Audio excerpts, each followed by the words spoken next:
Hey, and welcome back to the Empower Her Business Accelerator podcast. I'm your host, Philippa Channer, and we're continuing our July series on strategic partnerships, one of the most powerful tools you can use to grow your business without going at it alone. And last week, we kicked things off on episode 187, where we talked about why strategic partnerships matter in the first place, how they can expand your reach and bring new expertise into your business, as well as strengthen your credibility.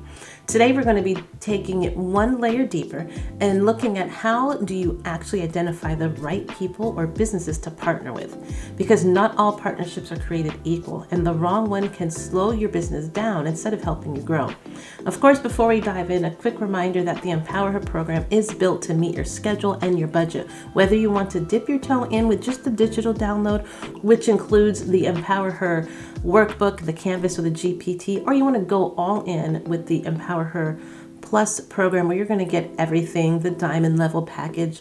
This is going to include some one-on-one coaching, quarterly retreats, all the good stuff. There's a package that meets your needs and your budget. So just head over to empowerherap.com so you can take a look at all the different tiers that we have going, or you can actually just schedule your free Empower Her session to find out the best, which package best fits your needs, and we can work it out together. All right, so now let's talk about how to identify the right partners to help you grow.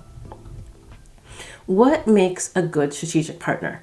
Strategic partnerships work best when there's alignment, there's mutual benefit, and trust. So instead of rushing into collaboration just because someone has a big following or a fancy title, let's walk through the 4 core traits to look for when identifying a potential partner. The first thing you want to look for is that you have a shared audience, but not a direct competitor. So look for a business that serves the same type of audience you do, people who are likely to need your service also, but don't offer the same exact thing you already do. Right, these are the partnerships where you'll see a natural synergy and build in value. You're speaking to the same kind of people, which makes co-marketing feel seamless. And because you're not competitors, there's no tension, just opportunity to uplift each other through the process. So if you're a business coach who works with creatives, a great partner might be a branding expert or a web designer who serves the same clientele after they've built their business model. So hopefully that makes sense. All right, so write down a quick description of who your ideal client is, then list businesses that also serve them in a different way, but a complementary way. The next trait you want to look for is alignment in values and business ethics.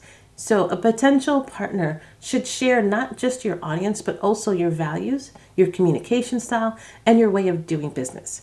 How it helps your business thrive is when you align in values like integrity, communication, or client experience.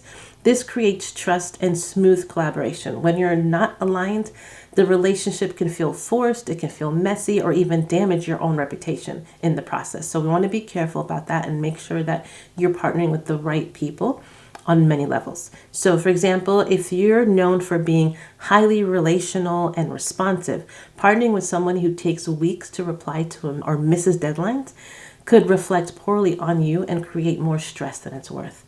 Right? So before agreeing to anything formal, spend time getting to know the person behind the business. Pay attention to how they show up online and how they treat their clients. This is really going to give you some good foresight into how your partnership would be with them. The next thing you want to look for is complementary strengths or services. You want to team up with somebody who fills in the gaps of your own business or enhances your current offer. Their strengths could feel like a natural extension of yours.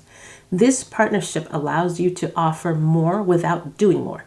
You stay in your zone of genius and they stay in theirs, creating a richer experience for your audience and a stronger offer for both of you. A social media strategist partnering with a photographer, one that drives the strategy, the other drives the visuals. Together, they're going to offer a complete service that's more valuable than either one just by itself. So for this step, you want to reflect on your most frequently outsourced or request services. Who's already doing that work well, and could you explore a partnership with them? The last thing you want to look for is a mutual benefit and clear intentions. A good partnership is one where both parties benefit, whether it's shared leads, visibility, revenue, or brand growth, and the expectations are clear between the two of you. Misaligned expectation can lead to frustration. But when both sides feel seen, they feel respected, and are clear on what they're contributing and receiving from the relationship, this relationship is going to be more sustainable and enjoyable for everybody, for both you guys and for the clients who get the impact of that partnership. So you might agree to co-host a virtual event where you promote it to your list and they handle the tech side of things. You both gain exposure, leads, and credibility, but because roles are clear, there's no confusion or resentment at the end of the event. And so this step is, before jumping into any collaboration, you want to discuss what is the goal and what does success look like for both of you, and who's going to be doing what in order to get the end result done. Setting those expectations and having that open communication is going to save you so much time, so much headache, and again, resentment. All right, so the right partner doesn't just bring opportunity. They bring energy, they bring ease and elevation. So take the time to be intentional. You're not just looking for someone to collaborate with. You're building a relationship that could accelerate your growth in ways that you can't even think of or imagine. All right, so thanks for spending time with me today. Next week, we're going to dive into how to build partnerships that are truly mutually beneficial, with practical steps to make sure that both you and your partner feel supported and successful. Be sure to check out the Empower Her program. Whether you're starting with a digital download or going all the way through the entire program with all the perks and benefits, there's going to be a path that fits your schedule, your budget, and your vision. So you can learn more at empowerherap.com, and let's build your next big strategy together. Until next time, ladies, keep shining, and remember, you don't have to do all of this alone.